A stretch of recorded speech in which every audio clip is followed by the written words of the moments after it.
Bem, amigos, estamos aqui novamente com o direito penal e hoje nós vamos trabalhar um pouco mais. Vamos começar aqui no Código Penal de novo. Você se lembra? É o Decreto-Lei 2.848, de 7 de dezembro de 1940. Você observa, já está até marcado aqui, parte geral. Quando você precisar resolver uma questão em prova e esta questão tratar de norma penal não incriminadora, você vem aqui na parte geral, que vai do artigo 1º ao artigo 120. Então, vamos lá. Falar de prescrição. É norma penal incriminadora ou é norma penal não incriminadora? Olha, é uma norma penal não incriminadora. Falar do inimputável ou do imputável é uma norma penal não incriminadora. Ela não está falando de crime. Está falando de tudo, menos de crime. Tudo bem? Então, nós temos aí que a parte geral do Código Penal só vai falar de normas não incriminadoras. Não se fala de crime. Agora, se você for comigo para o artigo 121, você vai verificar o seguinte. Parte especial dos crimes contra a pessoa.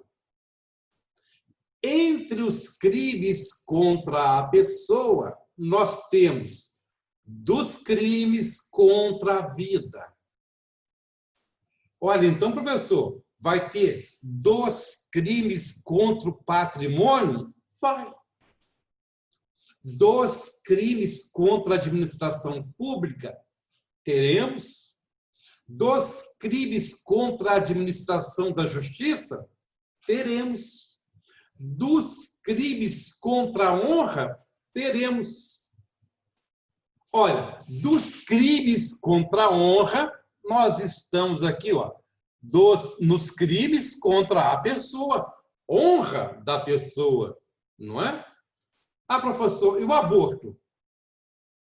A pessoa, a criança está no ventre da mãe, ela não é pessoa ainda. Bom, realmente não é pessoa para o direito civil, porque o artigo 2º do Código Civil diz que pessoa é o nascituro que nasce com vida. Se nascer com vida, é pessoa. Se não nascer com vida, não é pessoa, é nascituro. Não é? Muito bem. Ah, então quer dizer que quando eu falar de crime contra a honra, esse crime é um crime contra a pessoa? É. E se eu falar de suicídio, é um crime contra a vida. E se eu falar de lesão corporal, já não é um crime contra a vida. É um crime de lesão corporal, ofender a integridade corporal ou a saúde de outrem. Simples demais. Mas é muito simples. Ah, professor, eu quero saber se tem crime contra a liberdade individual. Tem. Entre os crimes contra a liberdade individual, que está aqui, ó, nós temos crimes contra a liberdade pessoal. Aí, se você perguntar assim, o crime de constrangimento ilegal é um crime contra a liberdade pessoal, contra a liberdade individual e também é um crime contra a pessoa. Veja que eu só estou falando nesse momento de normas incriminadoras. Não estou falando de outra coisa. Só que aqui, depois do artigo 121, quer dizer, incluindo o artigo 121, você vai encontrar normas incriminadoras e normas não incriminadoras. Não compliquei você, não. Do artigo 1º ao artigo 120, normas não incriminadoras. Só. Do artigo 121, 98% de normas incriminadoras. Mas teremos outras normas que não são incriminadoras aqui dentro. O legislador deveria colocar bem separado, né? Mas ele preferiu assim e a gente tem que estudar dessa forma. Vamos lá. Vamos pegar, por exemplo, o artigo 317. 324. Entrar no exercício de função pública antes de satisfeitas as exigências legais, ou continuar a exercê-la sem autorização, depois de saber oficialmente que foi exonerado, removido, substituído ou suspenso. Então, se você é um policial civil, é um policial federal, é um policial rodoviário federal, é um policial militar, se você souber que foi exonerado ou que está suspenso, se você continuar exercendo a sua função de policial, você estará cometendo o crime do artigo 324. Portanto, a norma do artigo 324 é uma norma incriminadora. Agora, olha aqui o 327. Ele não tem um preceito primário, ele não tem um preceito secundário, ele apenas diz: considera-se funcionário público só para os efeitos penais quem, embora transitoriamente e sem remuneração, exerce cargo, emprego ou função pública. Ora, o funcionário público que foi exonerado, ele não pode exercer aquela função pública. Agora, e o jurado? E o mesário na eleição?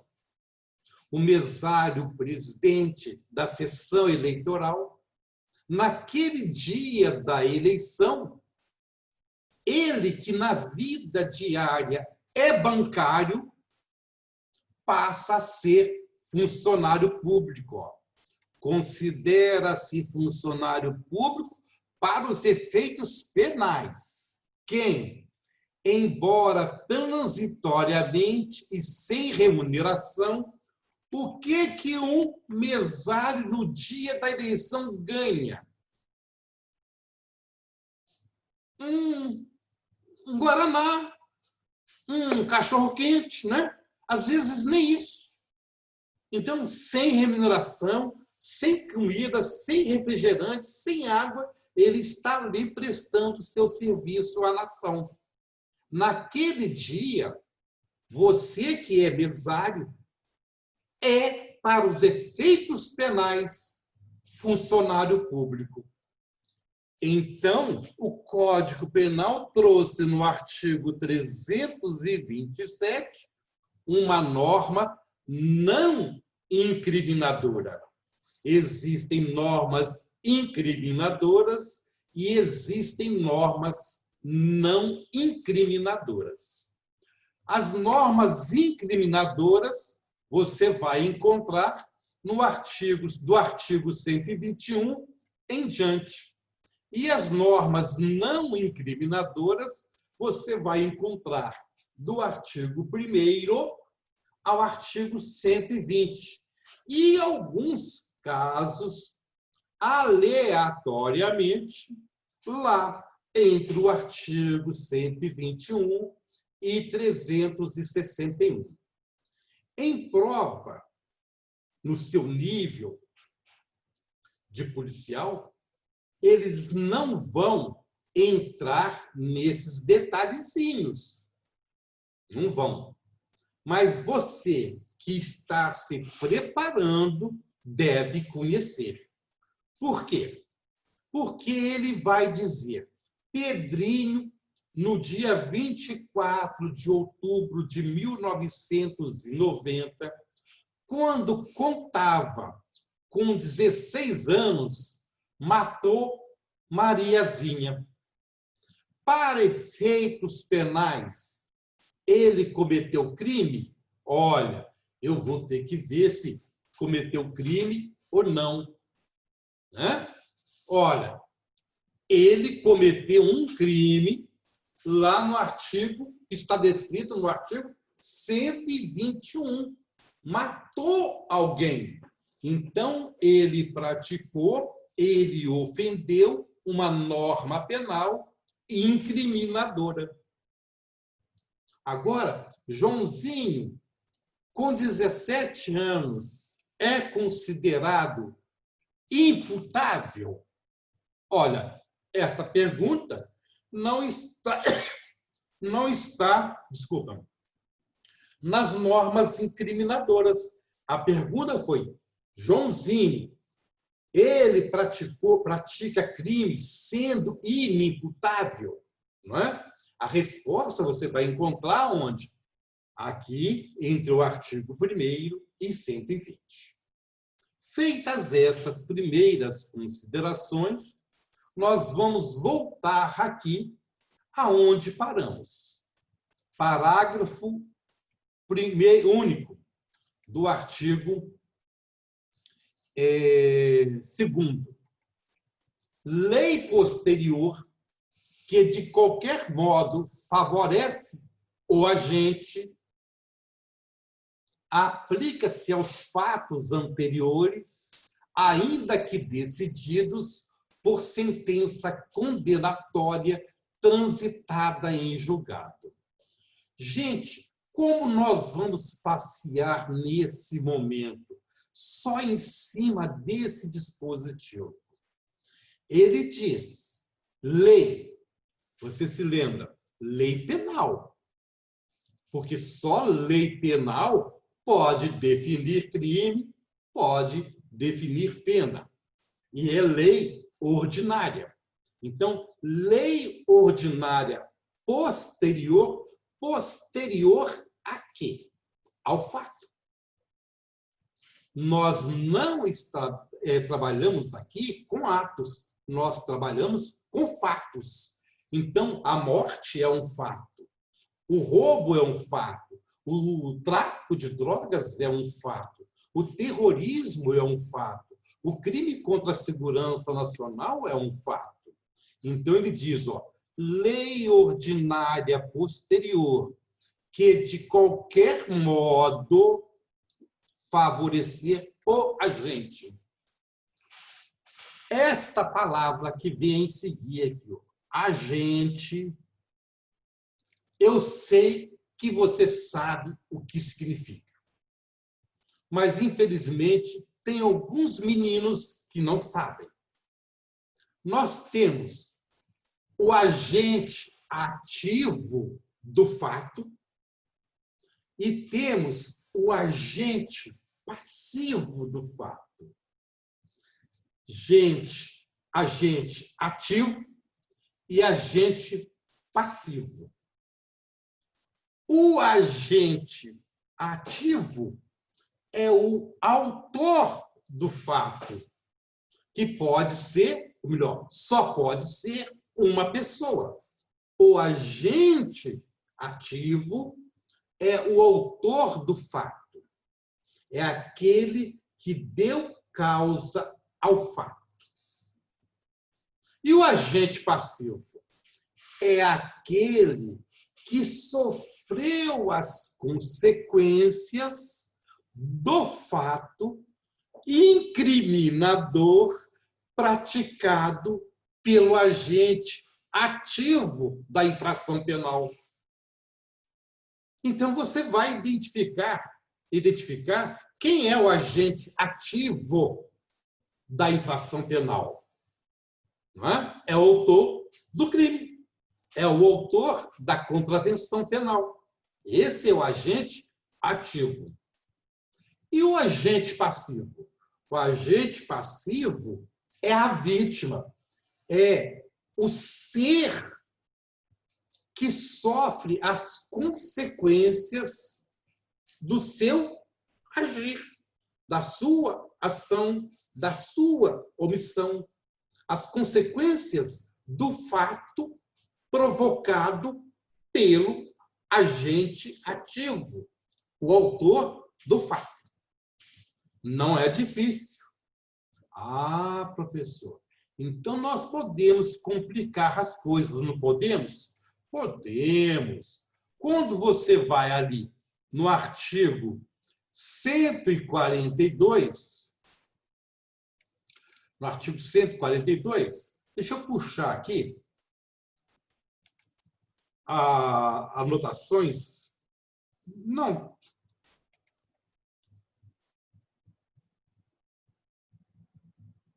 está aqui, mas eu vou, de uma forma ou de outra, voltar lá.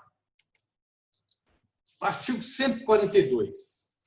Não constitui injúria ou difamação punível a ofensa irrogada em juízo na discussão da causa pela parte ou por seu procurador.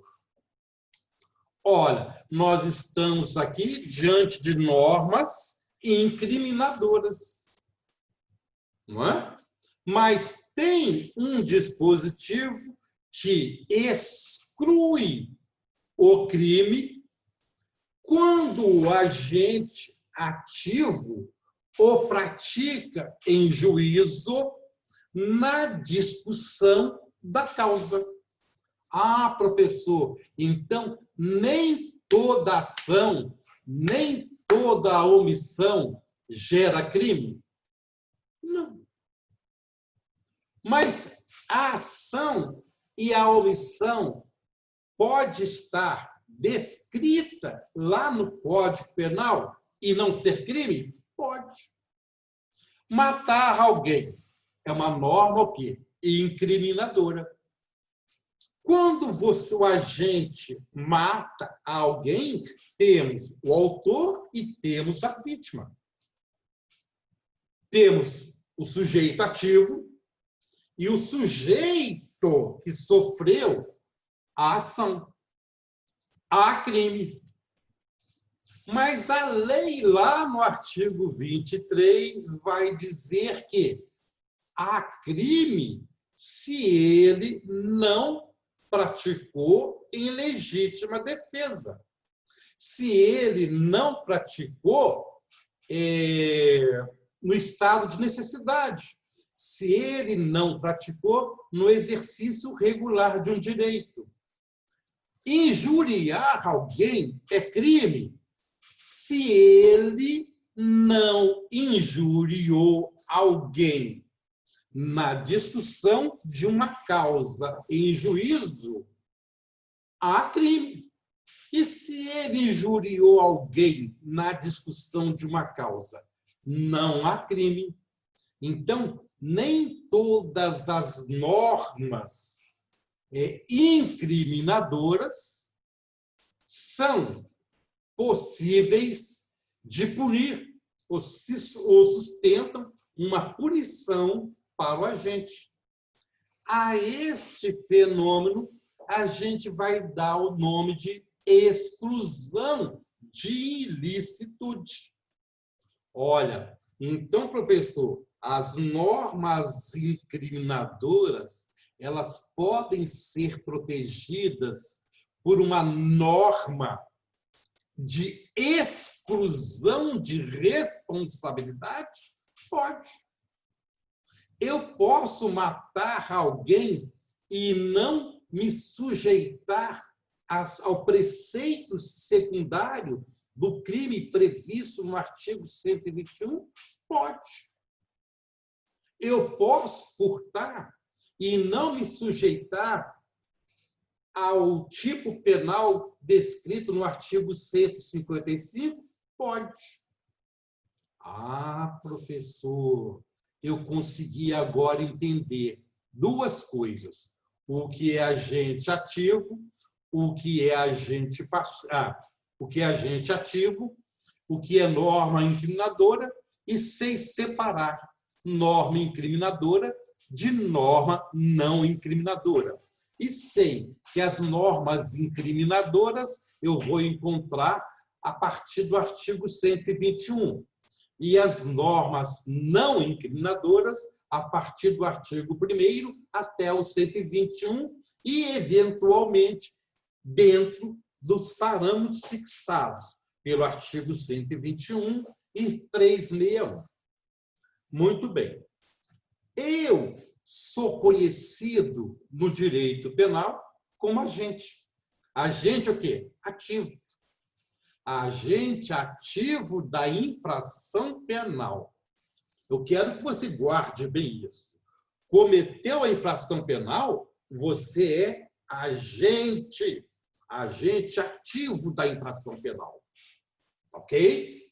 Muito bem. Você vem aqui no artigo 325, revelar fato.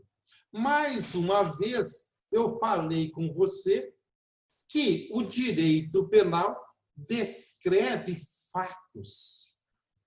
Não descreve outra coisa, só fatos. Fatos criminosos, não é? Então, ele está falando em fato. Agora eu vou voltar com você lá no artigo 2º, parágrafo 1º, parágrafo único. Olha, a lei posterior que de qualquer modo favorecer o agente, o autor do crime, o autor da contravenção, aplica-se aos fatos ocorridos antes da sua entrada em vigor. Então, eu falei fatos. Eu falei em agente. Só que eu falei que o agente ativo pratica a conduta descrita no tipo penal. E enrolou. O que é isso? Olha, cada artigo incriminador, ele é o quê? Ele é um tipo penal. Daí alguém definir crime como sendo um fato típico. Induzir alguém a satisfazer a lascívia de outrem. Induzir alguém a satisfazer a lascívia de outrem. Pena, reclusão de 1 a 3 anos. É um crime contra a pessoa? Não. É um crime contra o patrimônio? Não. É um crime contra a liberdade sexual, a dignidade sexual? É. Bem, aí eu venho aqui e vejo manter por conta própria ou de terceiro estabelecimento em que ocorra exploração sexual haja ou não intuito de lucro. Veja, ser prostituto ou prostituta não é crime.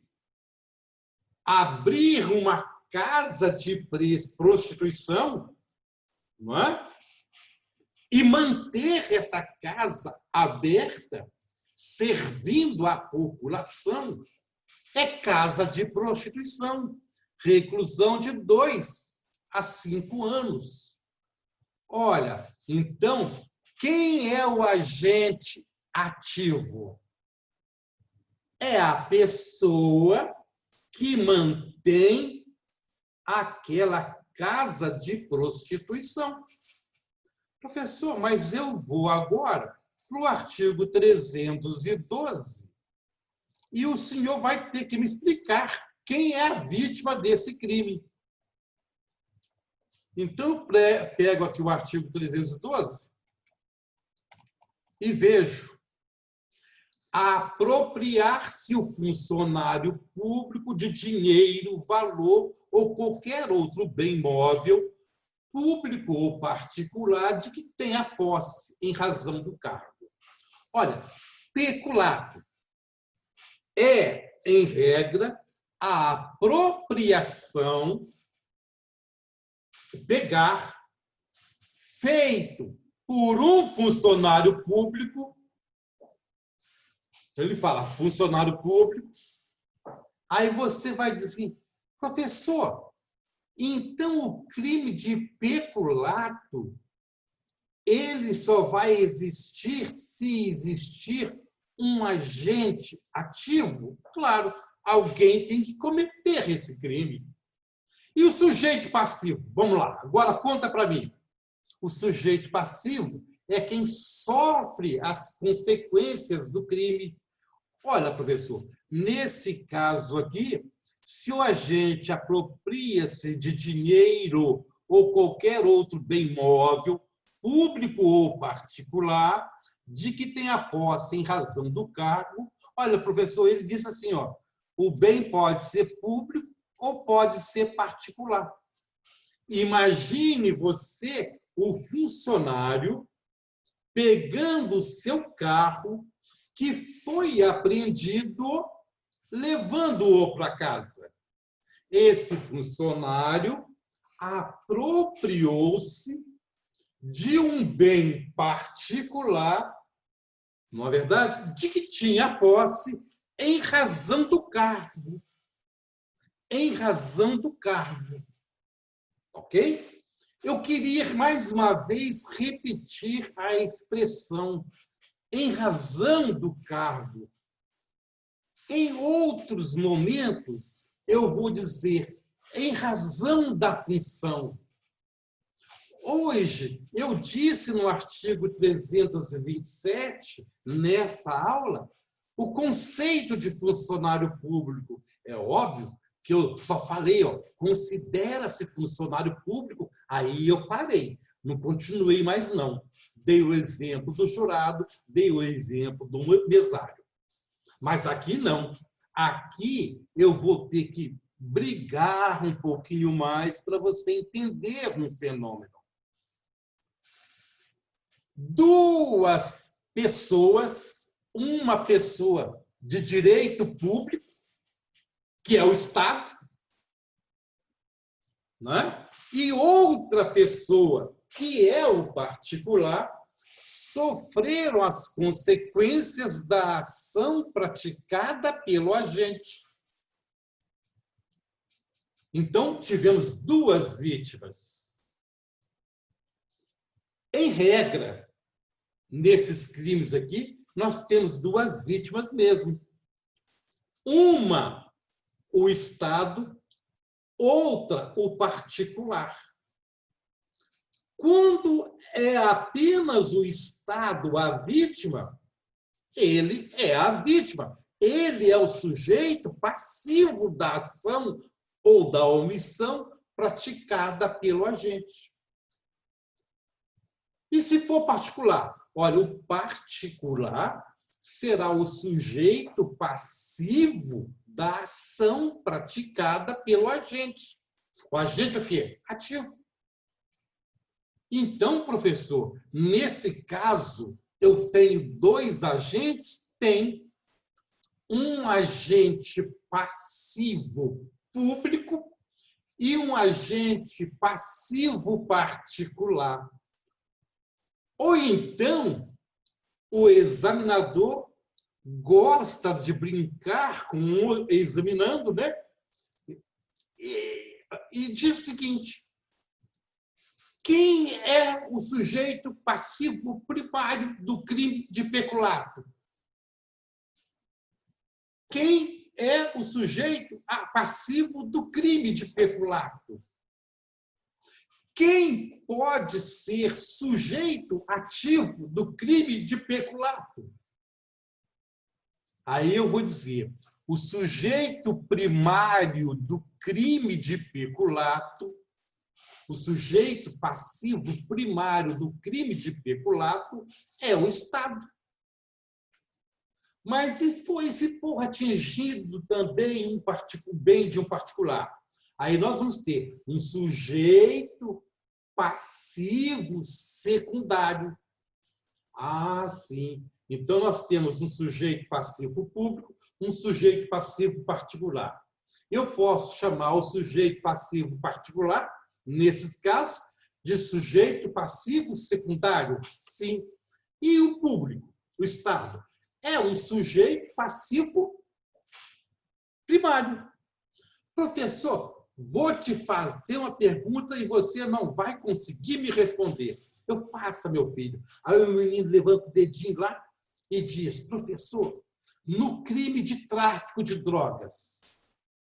Olha, no crime de tráfico de drogas, quem é o sujeito ativo? É o que está vendendo, tendo em depósito, transportando, expondo à venda, não é? O chamado traficante. Ele é o sujeito ativo da infração. E sujeito passivo? Olha, o tráfico de drogas tem como sujeito passivo a sociedade em geral, a saúde pública. Portanto, é o Estado. Ele não tem um sujeito passivo secundário. Ele só tem um agente passivo primário, que é toda a população, que é o Estado em si. Tudo bem? Vou repetir algumas coisinhas. Eu sou chato, mas precisamos de direito penal básico, né? Sujeito ativo é o agente que pratica a infração penal. Sujeito passivo é o agente que sofre os efeitos da ação penal. E esse agente que sofre os efeitos, você vai chamar de sujeito passivo da infração. E o particular, sujeito passivo da infração. Mas espera aí, então tudo é uma coisa? Não. Se for público, você vai dizer sujeito passivo primário da infração. Se for um particular, vai ser sujeito passivo secundário da infração. Agora, eu queria falar com você sobre isso aqui. Funcionário público. Alguns crimes podem ser praticados por qualquer agente, por qualquer pessoa. Alguns crimes só podem ser praticados por um grupo de pessoas, ou por um membro desse grupo de pessoas. Eu não usei a palavra só, tá? Ele pode ser praticado por um membro de um grupo, não é? Determinado de pessoas. Então, existe uma instituição chamada Polícia Civil. Cada agente da Polícia Civil é um funcionário público. Se esse funcionário público apropria-se de coisa que ele tenha posse em razão do cargo ou da função, ele vai ser o sujeito ativo próprio da infração penal. Porque só ele, funcionário público, pode cometer esse crime. Esse crime é um crime próprio. E o homicídio? O homicídio pode ser praticado por mim, por você, por um policial civil, um policial militar, um policial rodoviário federal, um policial federal, pelo presidente da República, por um vereador. Enfim, pode ser praticado por um lixeiro, por um varredor de rua, um gari, né? Ele pode ser praticado por qualquer pessoa. Então, o crime que pode ser praticado por qualquer pessoa, você vai chamar de crime próprio. Agente próprio da infração é o funcionário público. Ficou claro? Então, um crime de peculato é um crime comum. Errado. O crime de peculato é um crime próprio. Próprio de quem? Do funcionário público. E se o funcionário público vender drogas, ele vai responder pelo artigo 33 da Lei 11.343, Lei de Drogas. E lá ele vai ser funcionário público? Não, lá ele vai ser autor de um crime comum, que não é próprio do funcionário. Quando o crime for próprio de um grupo de pessoas, lembre, porque depois eu vou tirar alguma coisa daí e vou acrescentar outra. Quando o crime é praticado por um grupo especial de pessoas, você vai chamar isso de crime próprio. E quando qualquer pessoa puder praticá-lo, é crime comum. É óbvio que você está me perguntando por que você é formado em direito. Professor, há concurso de pessoas entre o funcionário público e o particular no crime de peculato? Eu vou dizer, é possível, mas é impossível eu falar sobre isso agora. Nós estamos ainda engatinhando com o direito penal. Tudo bem? Daí a turma ser básica. Vamos voltar lá. Agora você já sabe quem é o agente passivo e o agente ativo da infração penal. Você sabe que é possível encontrar o agente passivo primário apenas, né? No crime contra a vida, a vítima é o sujeito passivo primário. Não tem onde escapar. Já em alguns crimes contra o Estado e que envolve alguma coisa do particular, nós teremos dois sujeitos passivos. Um sujeito passivo primário e um sujeito passivo secundário. Eu fui claro até agora? Eu acredito que sim.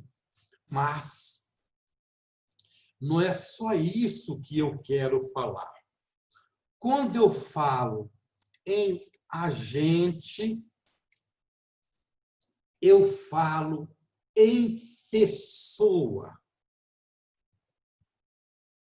Agente, eu falo em pessoa.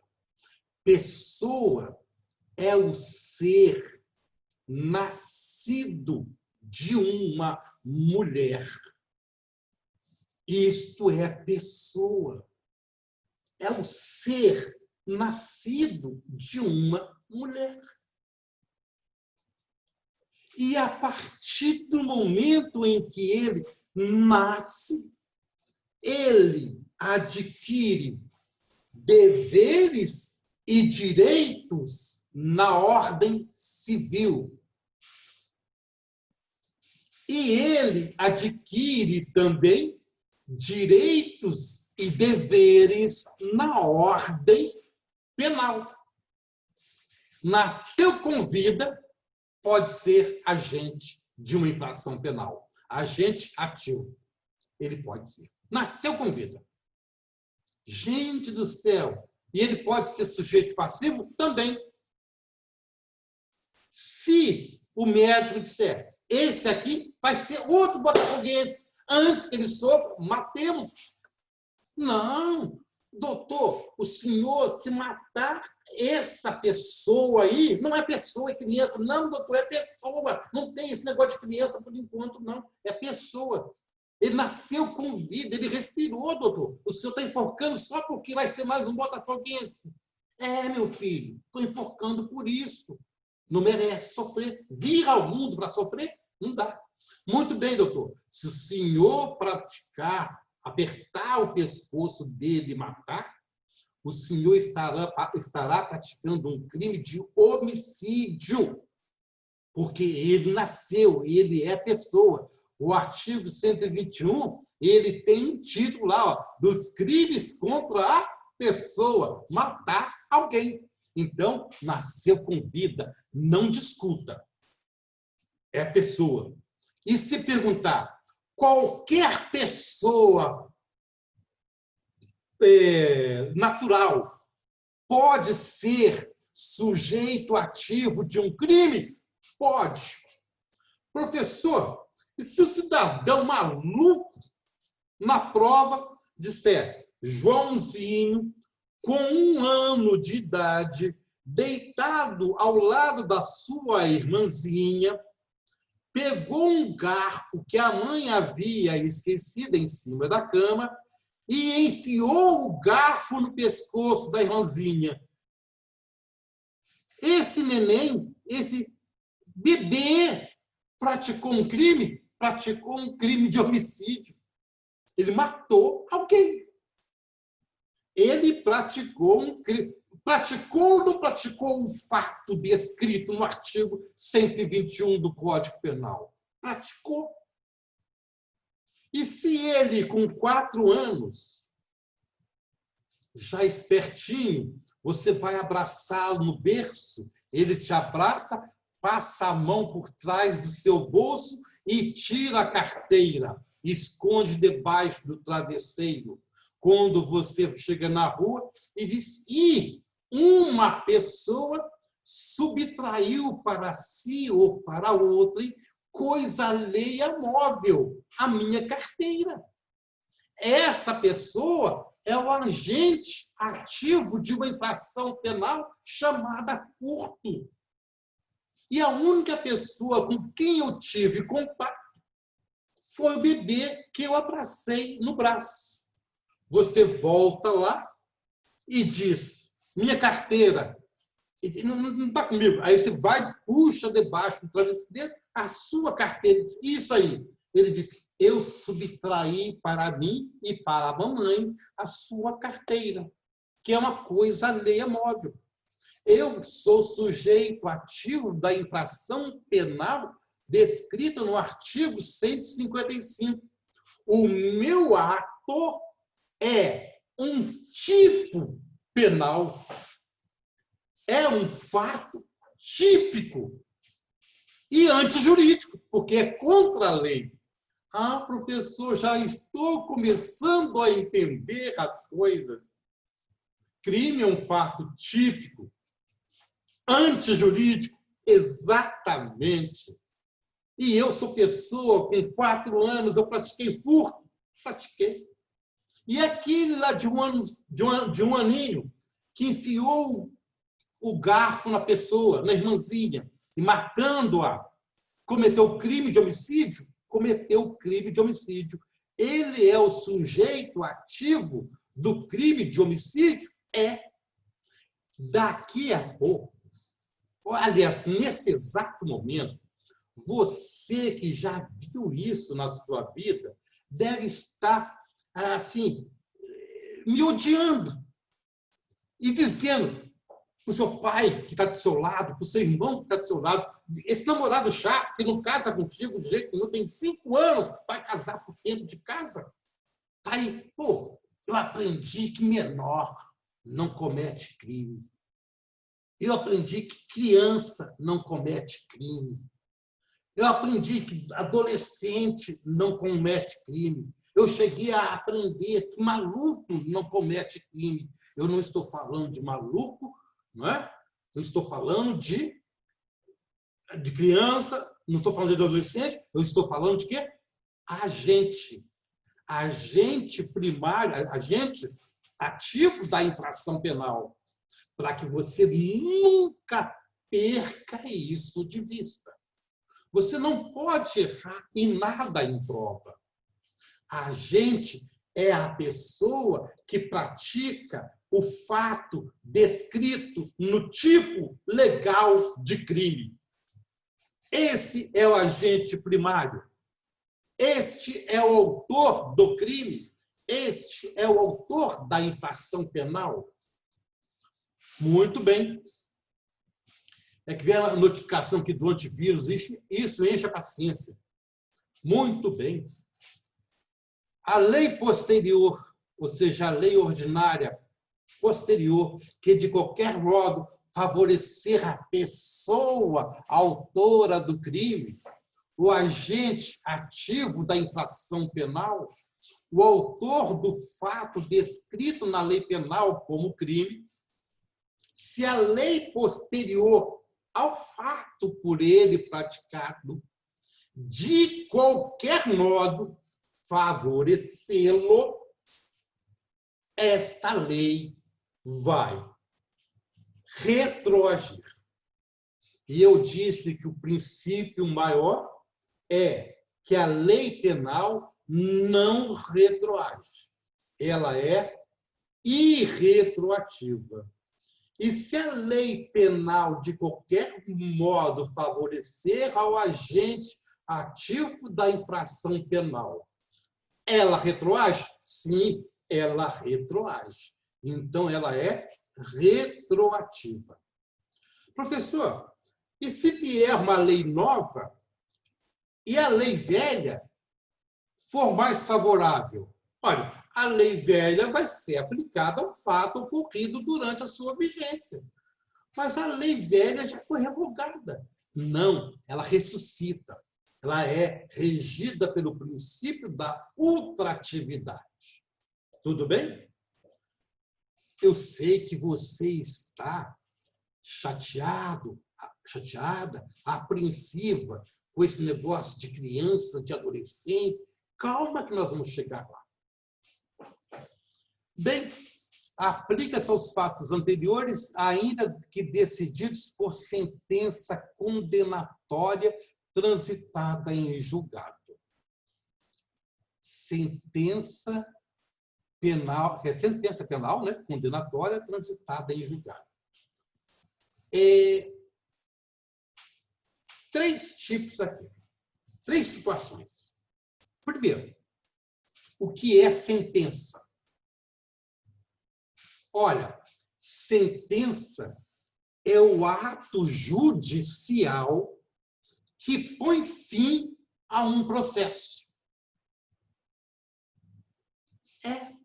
Esta definição é a que eu mais gosto, porque ela é do Código de Processo Civil de 1939. Depois foi repetida no Código de Processo Civil de 1973. Depois vieram com uma leizinha e tiraram esse conceito de sentença. A sentença que põe fim, o ato judicial que põe fim a um processo, não é inquérito, processo, chama-se sentença. Ok? O direito processual civil diz que sentença é o ato judicial que resolve as questões tais. Ali, sentença é o ato que resolve as questões tais. Fica difícil de entender isso. Então, você vai dizer o seguinte: todo ato judicial que põe fim definitivo ao processo de conhecimento é chamado sentença. Ora, no direito processual penal, só existem sentenças condenatórias ou absolutória. É condenado a 50 anos de prisão ou é absolvido. Matou alguém. O agente matou alguém. O agente com quantos anos? Com 4. Meu Deus, ele matou. Praticou o fato descrito no artigo 121 do Código Penal. Então ele praticou o crime de homicídio, mas com 4 anos, precoce. Pois é. E agora? Vai ter que ter alguma coisa para ele. Não é? Mas ele é criança. Então não vai ter nada. Mas terá que ter um pronunciamento judicial. Não é? Entregar filho, enfim. Bem, quer dizer que quando uma pessoa pratica um crime, ela pode ser condenada ou absolvida. E quando essa sentença não cabe mais nenhum recurso, disse que essa sentença transitou em julgado. Eu não tenho esse conceito. O meu conceito é um pouco diferente. Veja se você concorda comigo. Sentença condenatória transitada em julgado ou sentença absolutória transitada em julgado é o ato judicial que não admite revisão através de recurso, mas admite revisão através de uma outra ação. Ok? Eu acho, então, que esse conceito ficou melhor para mim. Se eu cometi um homicídio e fui absolvido, o promotor recorreu, e eu não recorri, para você transitou em julgado, para o promotor não transitou em julgado. Então é uma sentença absolutória transitada em julgado para mim. Você não recorreu. E promotor? O promotor recorreu. E se o juiz, o tribunal, julgar a sentença do juiz de primeiro grau que te absolveu e condenou você, aí cabe recurso. Ela já não transitou em julgado para você. A sentença de primeiro grau, sim, mas o acórdão, não, porque o acórdão ainda admite recurso. Ok? Quando você não pode mais reformar uma decisão judicial através de recurso, quando você não pode mais, esta sentença transitou em julgado. Agora, tem sentença e tem acordo. Aí o acordo é uma confirmação ou uma negação da sentença. É outra coisa. Quero que você preste atenção no que eu vou falar agora. Porque a professora Josiane vai te cobrar isso. E ela depois vai me perguntar se eu ensinei. Preste atenção. Sentença transitada em julgado. Existem 2 sentenças que podem transitar em julgado. 2 sentenças. Uma sentença que faz coisa julgada formal e outra sentença que faz coisa julgada material. Quando ele fala que sentença condenatória transitada em julgado, ele falou de sentença condenatória material transitada em julgado. sentença condenatória material transitada em julgado. Agora, por que ela é material? Porque ela julgou o fato. Se não julgar o fato, não é material. Professor, na faculdade, o meu professor falava diferente. Ele usava a palavra mérito. Transitou em julgado. Não pode mais discutir o mérito. É uma sentença penal condenatória ou absolutória transitada materialmente em julgado.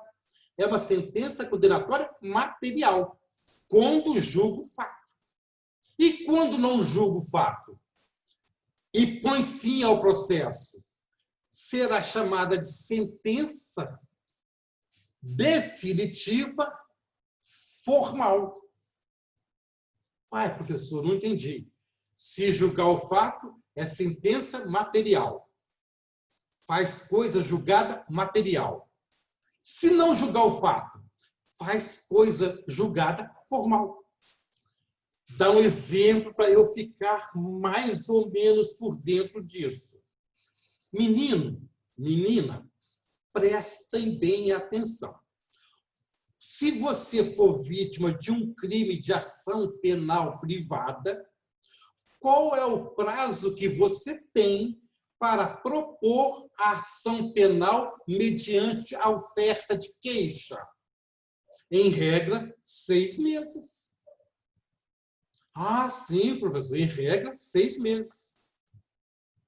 E se você não propuser a ação penal mediante queixa no prazo de 6 meses, ocorre a extinção da punibilidade pela decadência. O juiz não pode mais deixar esse processo prosseguir. Mas, doutor, ele nem me ouviu, ele nem comentou nada. O cara me chamou disso, me chamou daquilo, o juiz não falou.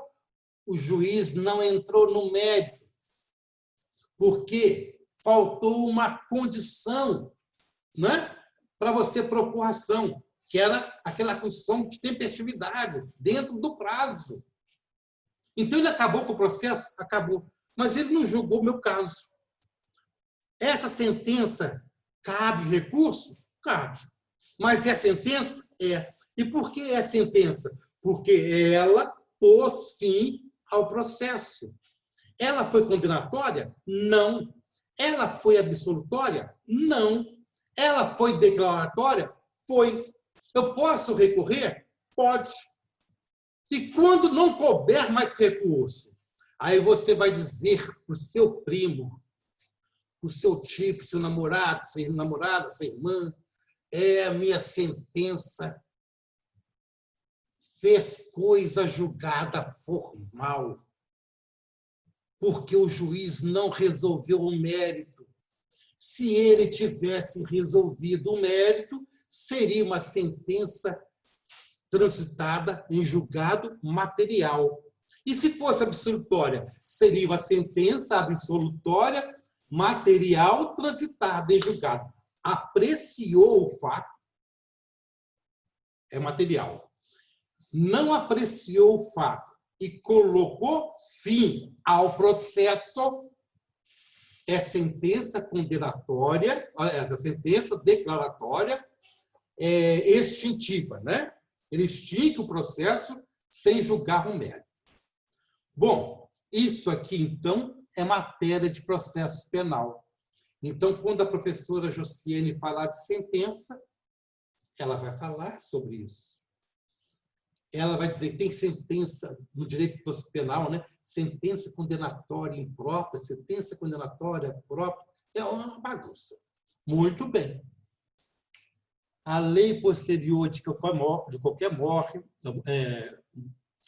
modo favorecer o agente aplica-se aos fatos anteriores, ainda que decididos por sentença condenatória transitada em julgado. Sentença condenatória transitada em julgado materialmente. Porque se foi formalmente, não tem que retroagir, não existe. Ok? Esta lei posterior, ela, como nós dissemos, a sentença condenatória, aqui embaixo a sentença condenatória transitada julgada, ela põe fim aos efeitos penais. Ela modifica os efeitos penais, mas não modifica e nem põe fim aos efeitos extrapenais, como a punição administrativa, como a responsabilidade civil. Agora, eu crio o problema, né? Eu não deveria ter falado, mas falei. Então, vamos resolver o problema. Eu falei pessoa. Nasceu com vida é pessoa, não é? Nasceu com vida é pessoa. E quando a pessoa nasce com vida, ela é sujeito de direitos e deveres? É. Ela tem o dever de não usar droga? Tem. Ela tem o dever de não furtar? Tem. Professor, você está falando de um ser inconsciente. Não, eu não estou falando de um ser inconsciente, porque podemos ter um ser inconsciente com 70 anos de idade, com 40, com 30, com 20. Eu não estou falando do ser consciente ou inconsciente. Eu estou falando de pessoa. Entenda bem isso. Por enquanto é o quê? Pessoa. Se vier numa prova, qualquer pessoa pode ser sujeito ativo de uma infração penal. Você vai colocar lá, certo. Você não vai pensar assim, puxa vida, e a criança? E o adolescente? E o maluco? Não vai pensar nada disso. O cidadão ele perguntou na prova, marca certo ou errado. Qualquer pessoa pode ser sujeito ativo de uma infração penal. Sim, correto. Ele diz mais, qualquer pessoa pode ser sujeito ativo do crime de peculato. Certo ou errado? Você vai dizer, por enquanto, você vai dizer, como ele colocou aí, errado. Porque não é qualquer pessoa que pode ser sujeito ativo do crime de peculato. Tem que ser o quê? Funcionário público. O agente passivo, olha, o agente ativo do crime de peculato é o funcionário público. Você observou que eu não usei a palavra só. Só pode ser o funcionário público. Não. Ele é próprio do funcionário público. Daí o nome ser crime próprio. Mas pode uma outra pessoa que não seja funcionário público praticar esse crime de peculato? Pode. Mas o senhor não deve falar isso agora, professor, porque eu estou iniciando o meu estudo de direito penal agora. Desculpa. É porque o seu colega do lado está inquieto para dizer que o particular também pode cometer o crime de peculato. Mas ele sabe também que ele já está bem adiantado e que você ainda está começando, engatinhando. Então, para acabar com isso, nós vamos aqui no artigo 27. Olha que lindo. Ó.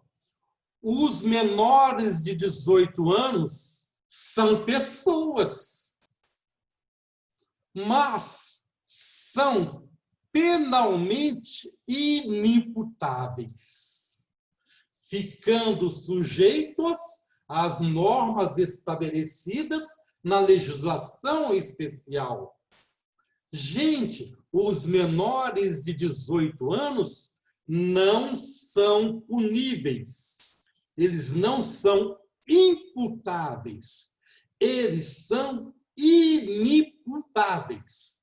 Eles, quando matam, eles são considerados inimputáveis, ficando, porém, sujeitos às normas estabelecidas na legislação especial. Ah, professor, então tem uma legislação especial que trata dos menores, das pessoas menores, autoras de crimes ou contravenções penais? Ah, meu filho, então quer dizer que um menino de 16 anos que matar alguém está sujeito a uma pena de 6 a 20 anos? Se ele furtar alguém, ele está sujeito a uma pena de 1 a 4 anos? Não, mas ele não é pessoa? É. Ele é uma pessoa que praticou o crime, que não está sujeito às regras do direito penal. Está sujeito às regras do direito da legislação especial.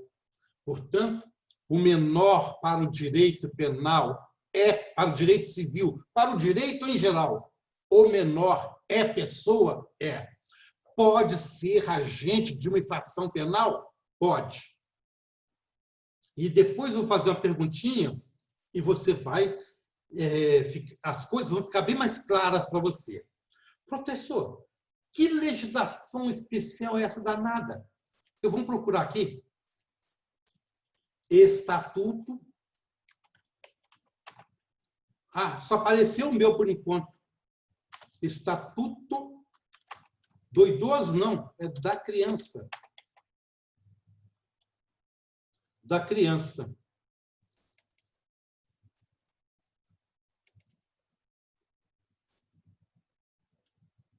Eu vou com você, aliás, você vai comigo no artigo 3º dessa lei. Acho melhor eu compartilhar a tela, né? Eu tenho que compartilhar essa tela aqui. Vamos lá. Acho que é isso aqui. É essa lei.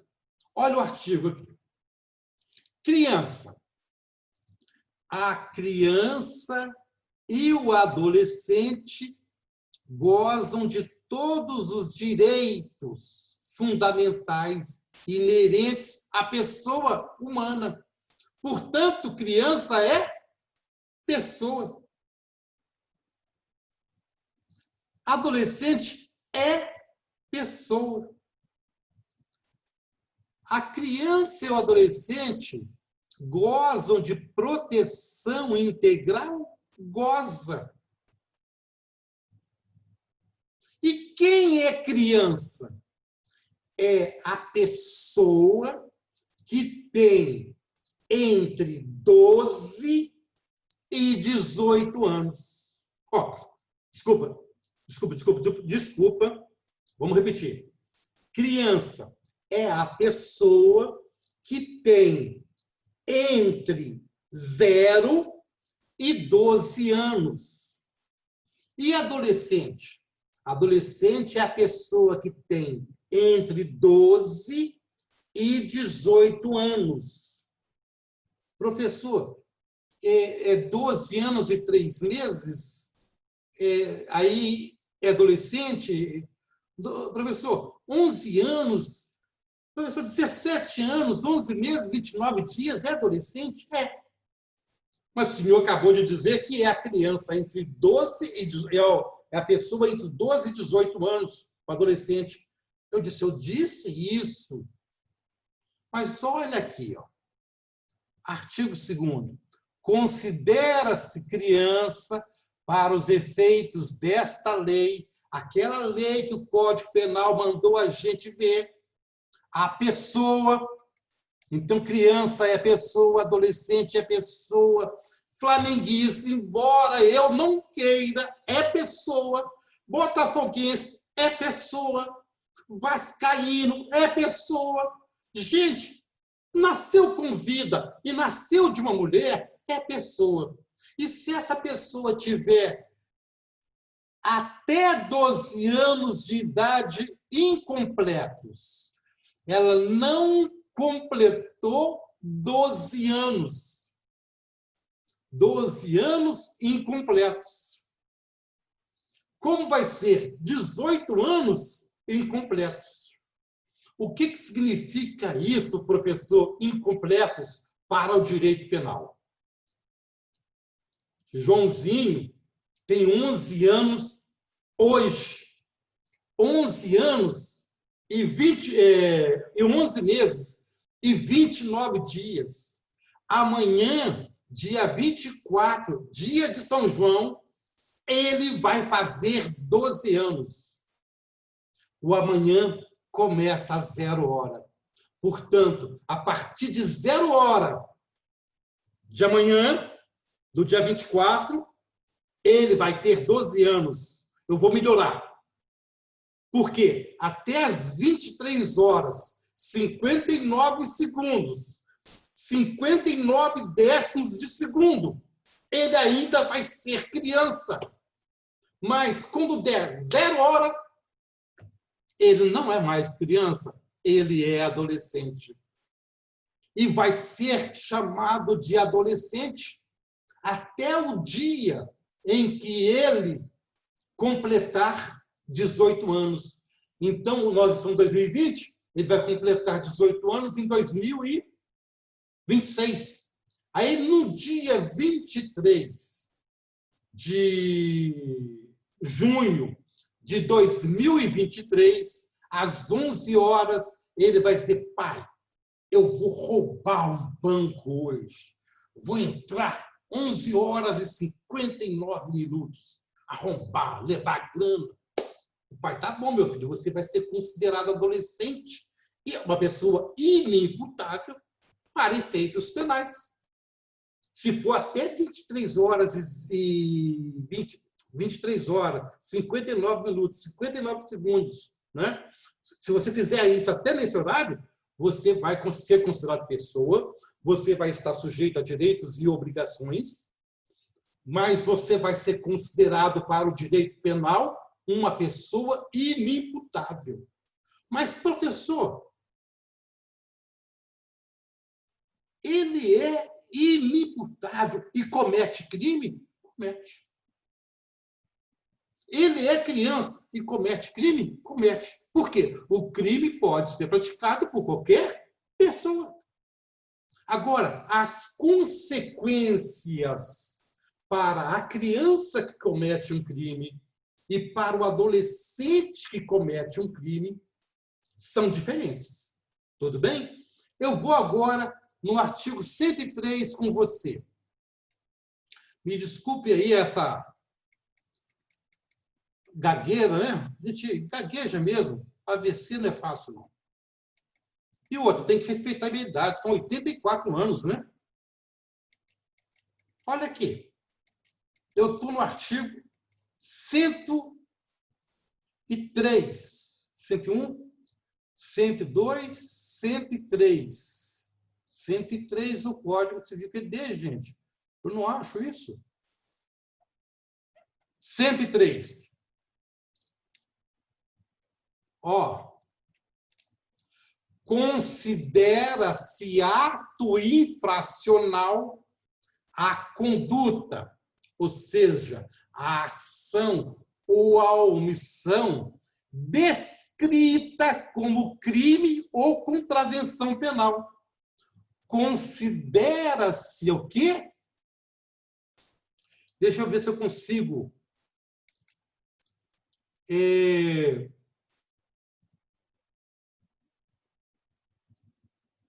desenhar, não. É desenhar mesmo. Aqui, ó. Ó.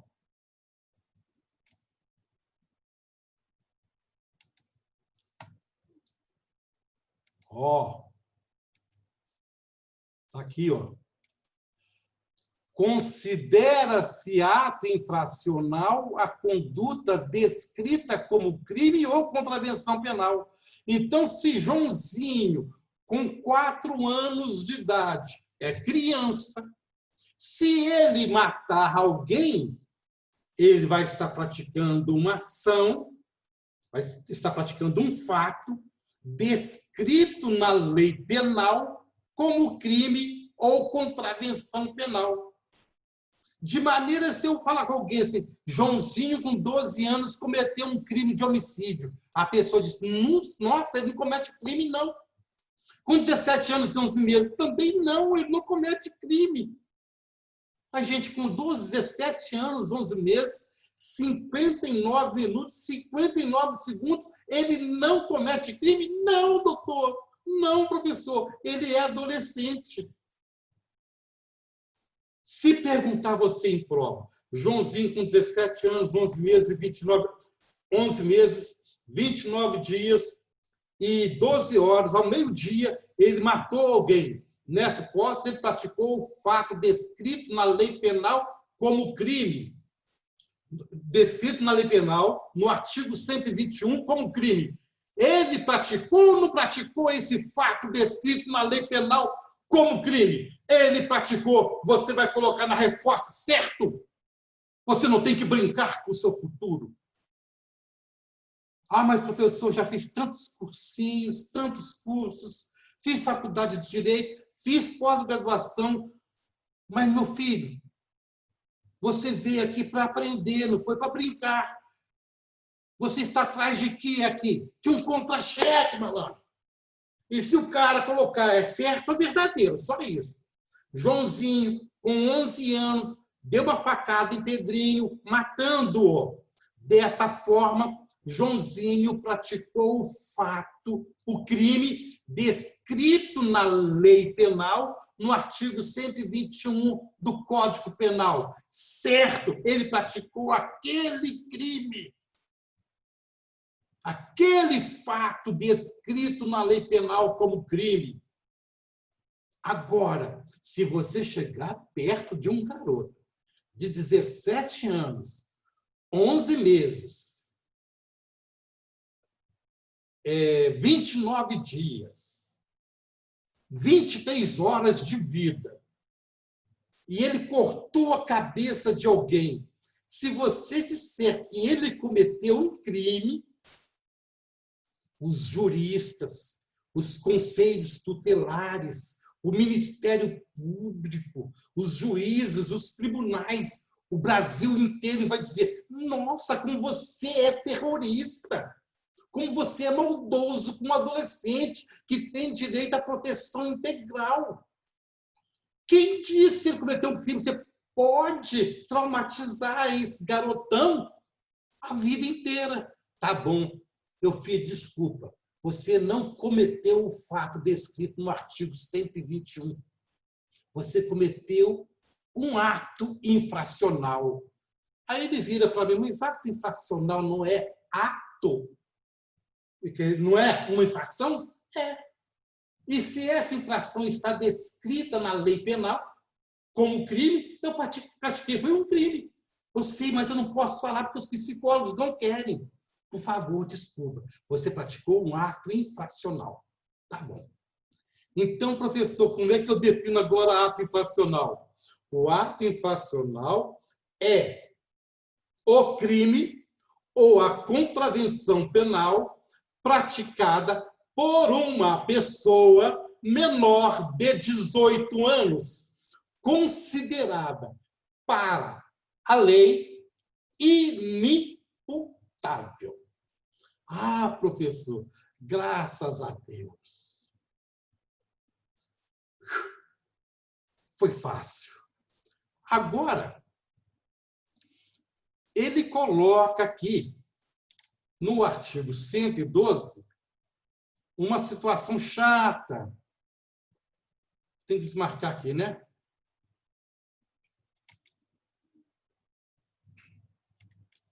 Onde está a lei, gente? Aqui no artigo 112. Verificada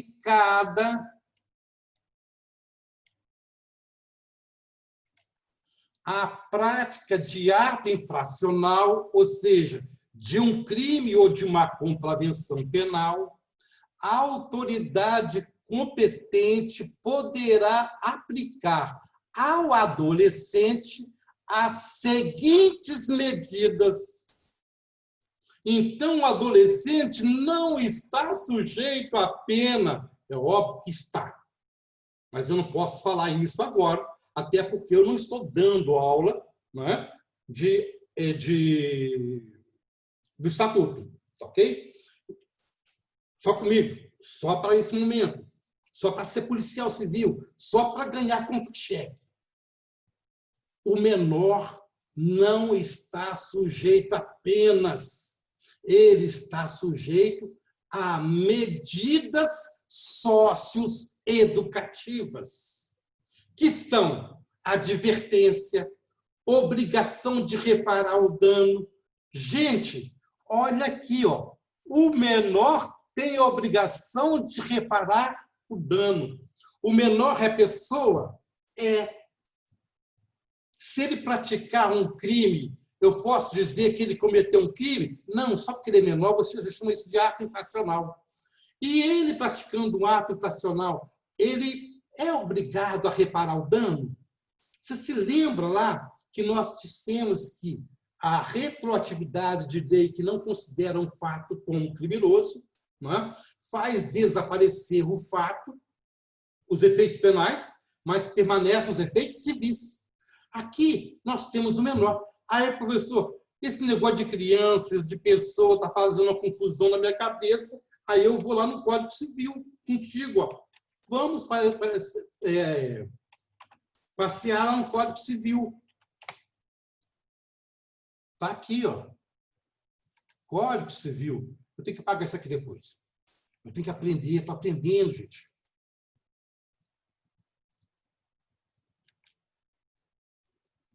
Olha aqui, ó. Ele diz: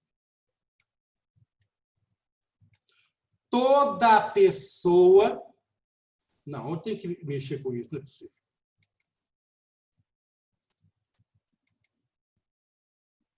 Ele diz, ó, toda pessoa é capaz de direitos e obrigações na ordem civil. Toda pessoa é... Eu vou digitar aqui.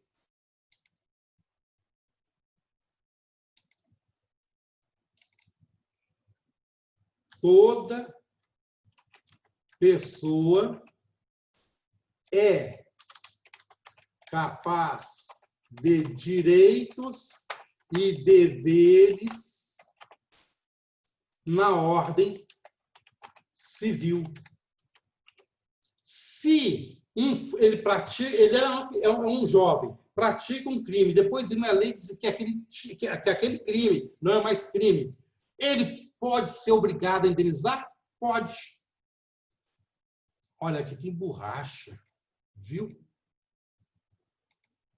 Bem, voltamos lá para a lei do menor, né?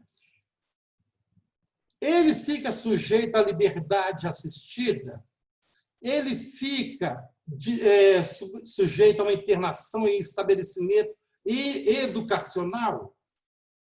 Ora, se ele pratica um ato infracional, que é a infração penal descrita como crime ou contravenção penal, ele está sujeito às medidas socioeducativas previstas no artigo 112. Agora, vamos comigo no artigo 99, porque uma coisa você já falou, e eu já entendi. Já entendi. Eu entendi que a gente é pessoa, que qualquer pessoa pode praticar uma infração penal. Infração penal é crime. Infração penal pode ser também uma contravenção penal. Então, qualquer pessoa pode praticar. Se essa pessoa tem de 0 a 11 anos, 11 meses, 29 dias, 23 horas, 59 minutos, 59 segundos, ela é adolescente. Aliás, ela é criança, né? Falei isso. Até 12, né? E se for até 18, até ele, com 17 anos, 11 meses, 29 dias, 23 horas, 59 minutos, 59 segundos, ele vai ser adolescente. E sendo adolescente, ele estará sujeito as normas estabelecidas no Código, na legislação especial, que é o Estatuto da Criança e do Adolescente.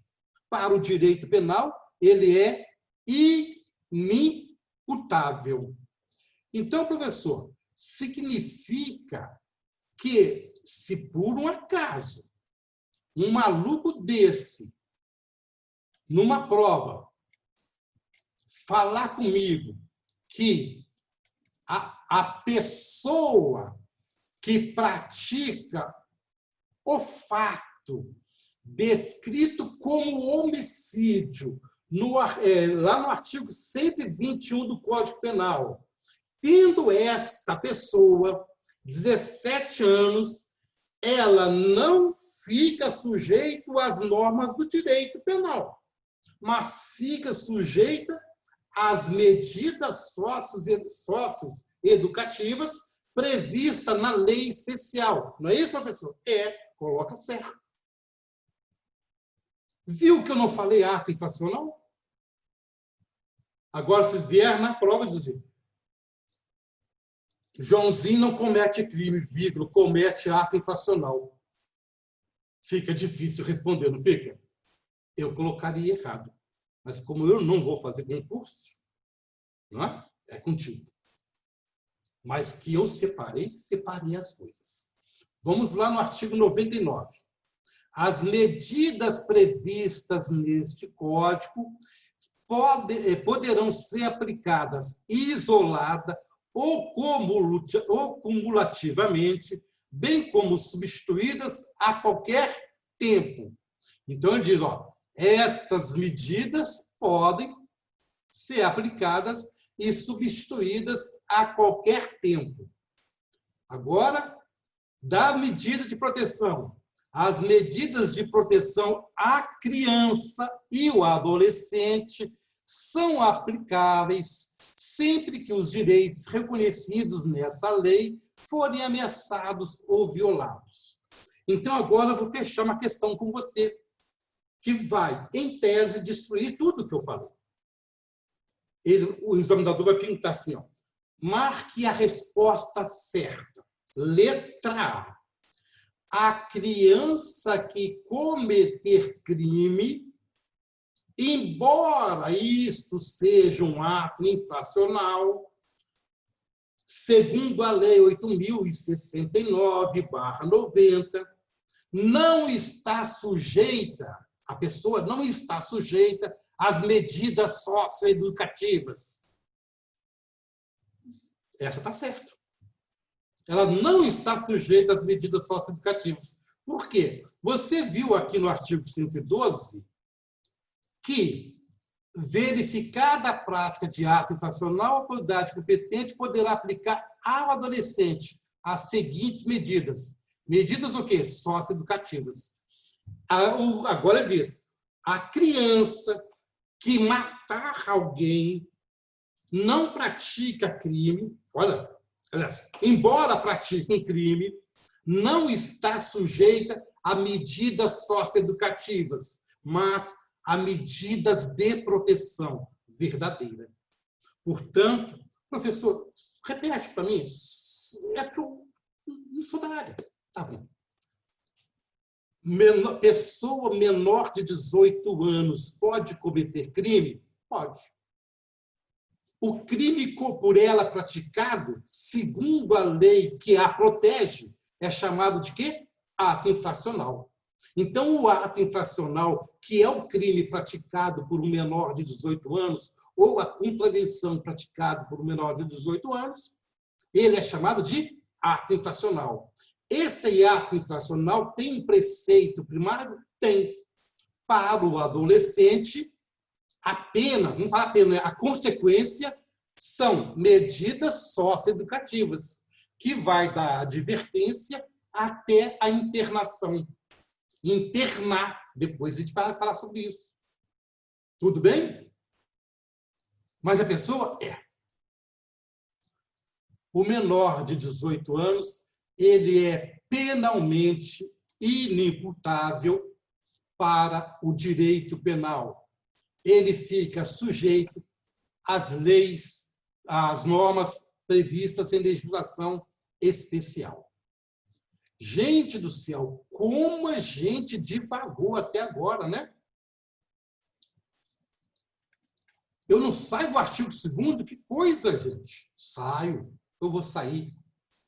Eu vou entrar agora. Mas em compensação, você sabe o que é sentença.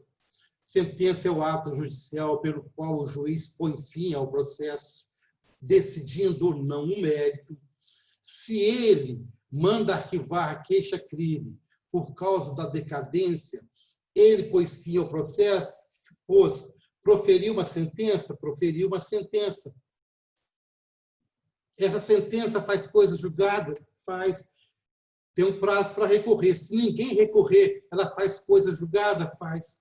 Faz coisa julgada formal ou faz coisa julgada material? Faz coisa julgada formal, porque ela não condenou nem absolveu, mas pôs fim ao processo. Toda sentença que põe fim ao processo, sentença penal, sem condenar ou absolver, não é? Ela faz coisa julgada formal? Faz. Não faz coisa julgada material? Não. E se julgar o fato? Se julgar o fato, faz coisa julgada material. Tudo bem? Pronto. Só que eu vim com você no artigo 27 e eu preciso brincar com você no artigo 26. Olha que coisa linda, ó. Da imputabilidade penal. É imputável para efeitos penais os maiores de 18 anos. Porque os menores de 18 anos, você viu aqui, ó, eles são inimputáveis. Essas pessoas inimputáveis ou essas pessoas imputáveis, que são as maiores de 18 anos, falta colocar uma coisinha ainda, elas são pessoas penalmente responsáveis? São. Professor, e o maluco? O maluco, ele é inimputável. O maluco, ele pode ser mais ou menos inimputável. Como assim, professor? Presta atenção. Eu disse que o imputável é o maior de 18 anos. E o inimputável que você conhece é o menor de 18 anos. Muito bem. Diz ele aqui, ó, é isento de pena, no artigo 26, é isento de pena o agente ativo da infração penal que, por doença mental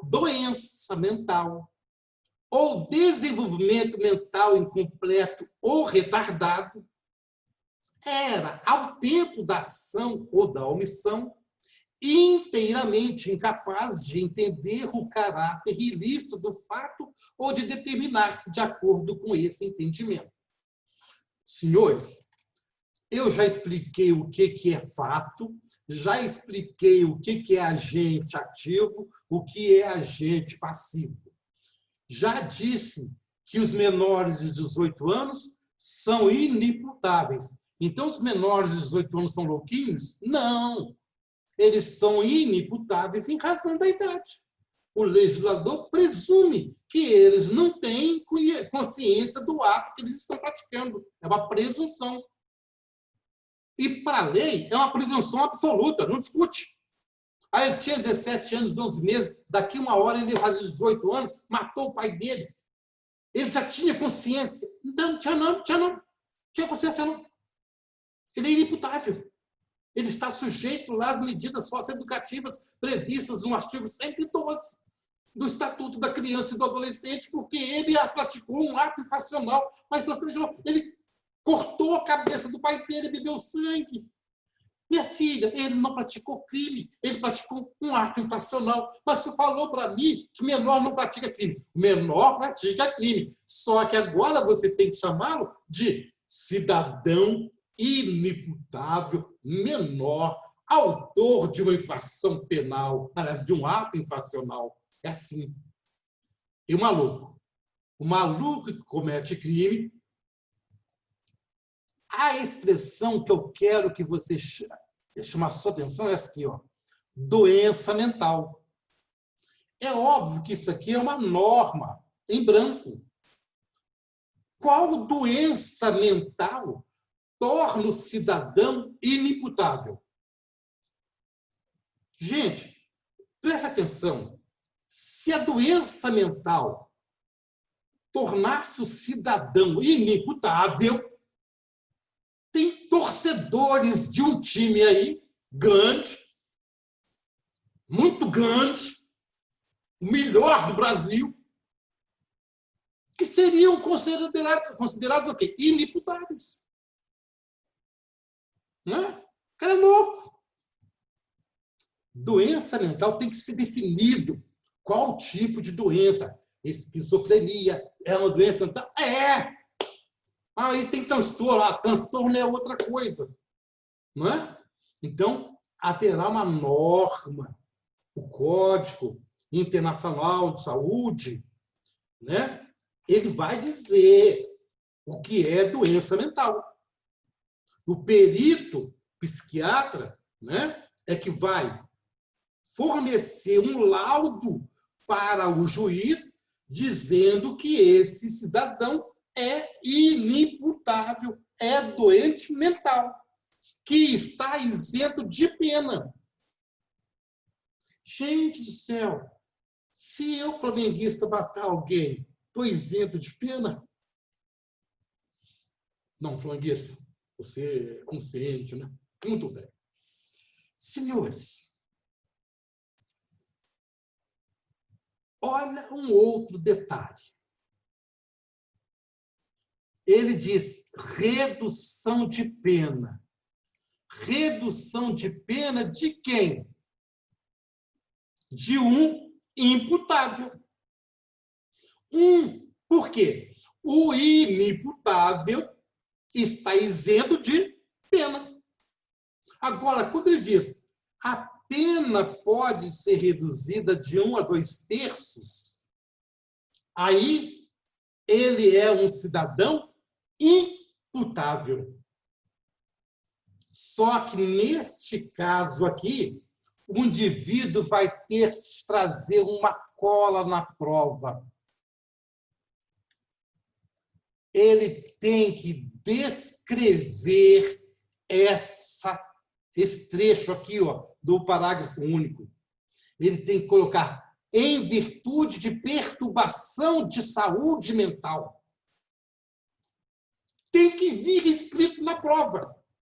Ora, se ele disser na prova, ou a pessoa imputável, mas portador mas na data do fato era portador de uma perturbação mental, ela cometeu um crime? Cometeu.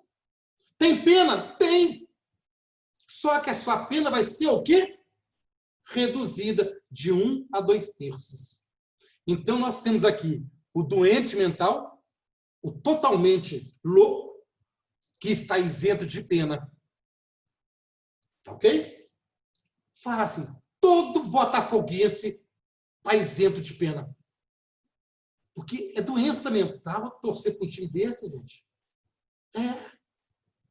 Bem, mas e o cidadão que é bom da cabeça? Ele é imputável. Então, ele é bom da cabeça significa que ele é mentalmente são. O mentalmente são. Se matar alguém, pratica um crime de homicídio? Pratica. E o menor, mentalmente são, menor de 18 anos, mentalmente são, ele pratica um crime de homicídio, mata alguém, pratica um crime de homicídio? Pratica. Só que o crime, por ele praticado, ele mentalmente são, vai se chamar o quê? ato infracional. Mas e se ele for louco? Ele fica isento das medidas socioeducativas. Se ele for doente mental. E se ele for são, lembra que falei que faltava uma palavrinha? Se ele for mentalmente são, ele está isento de pena. E a professora Justiane vai falar que, nesse caso, o juiz terá que absolvê-lo. Ele será absolvido, mas vai receber uma medida. Se for menor de 18 anos, medida socioeducativa. Se for menor de 12 anos, proteção, medida protetiva. E se for maior de 18 anos, ele fica isento de pena e recebe uma medida de segurança. O que é medida de segurança? Não vou falar. Agora, não. Porque ele me complicou aqui no artigo 26. Eu vou ter que voltar lá no Código Penal. Lá no início. Tá? Então, vamos a fechar isso aqui agora. Qualquer pessoa pode praticar crime. O menor que praticar crime será chamado de autor de um ato infracional. O menor com doença mental que praticar um crime vai continuar sendo chamado de ato infracional. Mas ele não vai receber medida socioeducativa porque ele é menor e doente mental. E se ele for maior e sofrer de doença mental, aí eu não quero que você diga sofrer de doença mental. Eu não quero que você diga isso. Ok? Eu quero que você diga que ele é portador de doença mental. Tem que vir essa expressão na prova. Doença mental. Se é doença mental, ele pratica o crime, mas não recebe pena. Ele fica isento de pena. Tudo bem? Eu vou continuar no próximo bloco. Só vou tomar uma aguinha, ok? Vou dar uma pausa aqui.